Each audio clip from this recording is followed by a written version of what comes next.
This is Mama Miche, and today in my magic kitchen, Smothered Smashburgers. Not to be confused with Smash Mouth or Hulk Smash. A hibachi grill, ground meat, and some aggression is all you need for a great Smashburger. And we like to smother ours with caramelized onions and cheese. Why? Because cheese makes everybody happy, unless you're lactose intolerant. Sorry about that. And the caramelized onions hit it with just a touch of sweetness. Now, what the cameras didn't capture was everything we did. And that's because our grill was so hot that our cameras malfunctioned. What it didn't get was how much I enjoy cooking, grilling, and smashing with the hubster. We've been kicking it as a couple for 20 years, and we work well together. People who've known us all our years have often remarked that we belong together. Beshert in Hebrew, soulmates. Here we are, smashing and smothering burgers. We make our kitchen and lives magic. Let Mama Miche make your kitchen magic.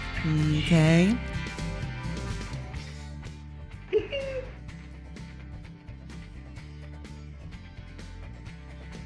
Oh my God.